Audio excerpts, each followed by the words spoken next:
simple answers. Now it's your turn. In 1961, Yankee left-hander Whitey Ford topped off the best year of his career by breaking the old record for consecutive scoreless innings in World Series play of 29 2/3 innings. Our first question is, what pitcher held the record that Whitey Ford broke?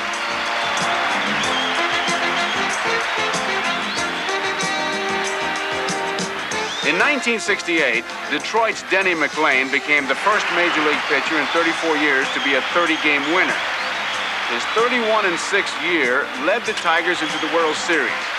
But in that World Series, McLain found himself upstaged by a teammate.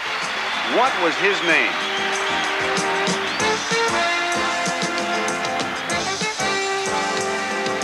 In 1964, Bobby Richardson of the Yankees set a World Series record by getting 13 hits, even though his team lost. 4 years later, Richardson's record was tied, oddly enough, by a player who played against Richardson when the record was set. Who was he?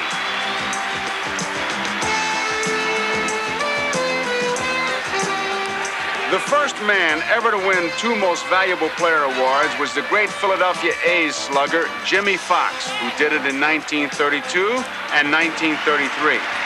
Others have done it since, but only one man has ever won the award in both major leagues. Can you name him?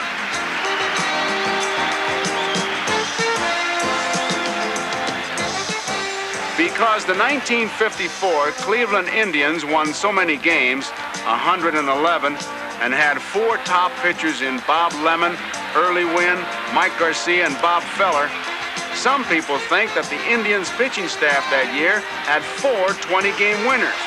But only Lemon and Wynn won that many. Only one team in history had 4 20-game winners. Can you name the team and the pitchers?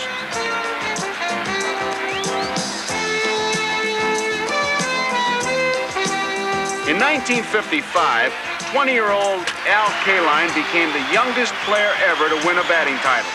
He was several months younger than another Tiger immortal, Ty Cobb, who won it in 1907, also at age 20.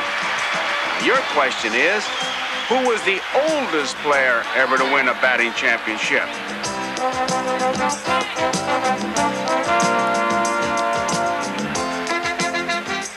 Okay, now it's time for the answers. The pitcher whose record was broken by Whitey Ford was a former Red Sox left-hander who went on to break the hearts of lots of pitchers later on. His name was Babe Ruth. The teammate who upstaged Denny McLain in the 1968 World Series was left-hander Mickey Lolich. In that World Series, McLain had a record of 1 victory and 2 defeats. Lolich won all 3 of his starts.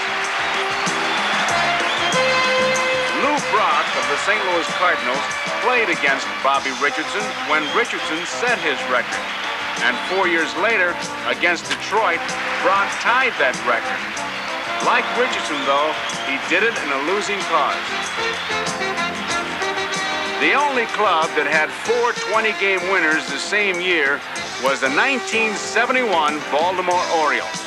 The pitchers were Jim Palmer, Dave McNally, Mike Cuellar, and Pat Dobson. In 1961, Frank Robinson won the Most Valuable Player award in the National League while playing for the Cincinnati Reds. 5 years later, he became the first player ever to win that honor in both leagues when his Triple Crown year led the Baltimore Orioles to the pennant. And finally, we come to the oldest man ever to win a batting championship, the Splendid Splinter, Ted Williams. Williams hit .328 in 1958 when he was 40 years old. That was 17 years after he had hit .406, but only 1 year after he had, at age 39, hit a remarkable .388.